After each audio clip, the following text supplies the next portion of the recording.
Hello and welcome.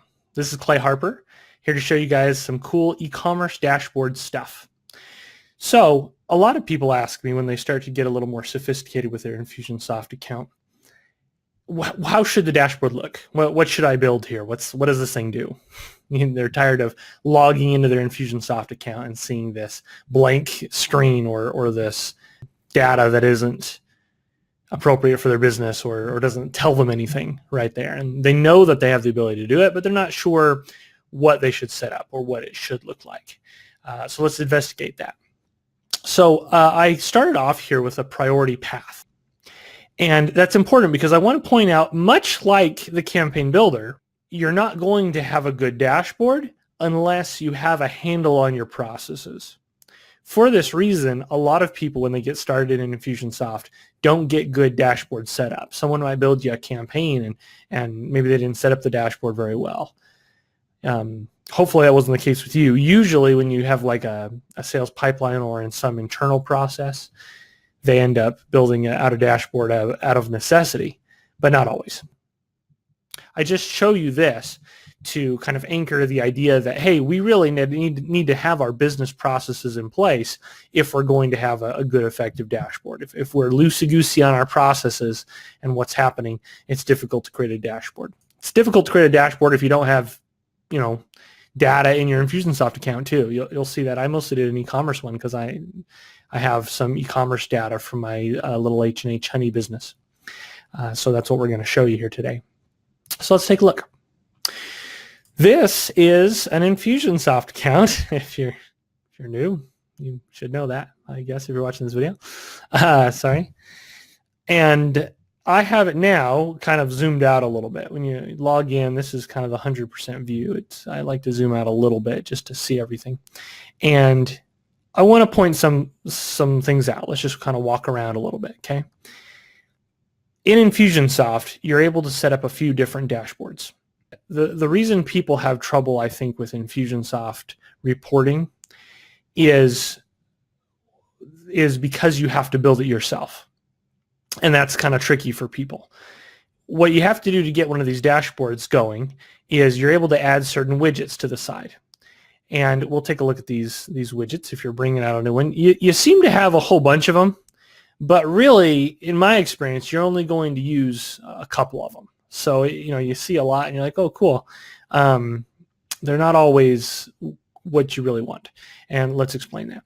So, we don't have time in this video to explain each one of these, or I'm not even in this video going to show you how to build one. I just want to give you an idea of what it can be.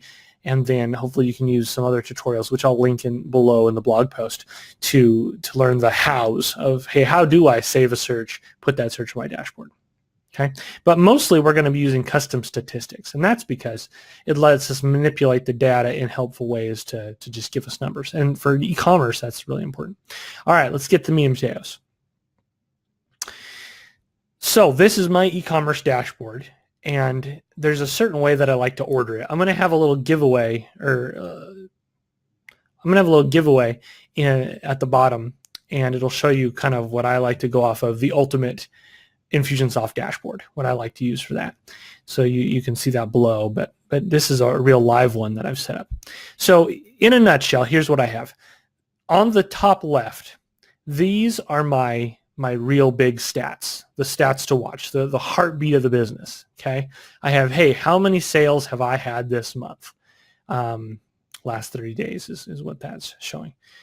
Days this month where a sale occurred. You can obviously say I've had more than one on a couple days. That might be interesting to look at. Does it really spike in the weekend? Maybe that influences my PPC, that type of stuff. We can see the monthly revenue month to date, revenue 30 days. How are those different? How many people are on the list total? How many people are on my all-time contacts list? Right, that's my newsletter. That's all contacts, for example. Okay, so I have my heartbeat stats over here, the things I want to look at all the time. Below it, I have trouble. If something shows up here and it looks out of whack, so I'm not used to, I can dive in there and see what's wrong. How many credits or refunds adjustments have I had this year? That's my yearly refunds.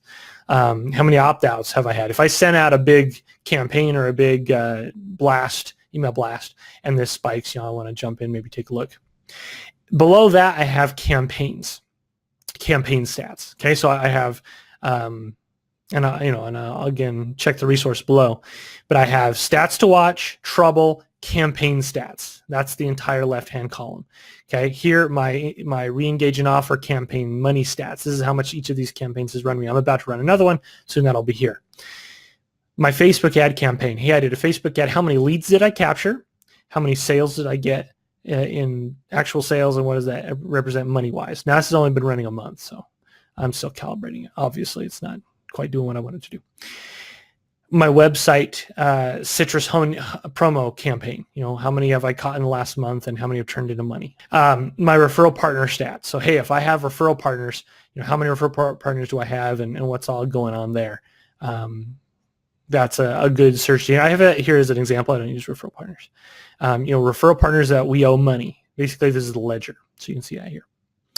Up top, we have more longer-term marketing goals. Okay, it's my average daily payments month to date.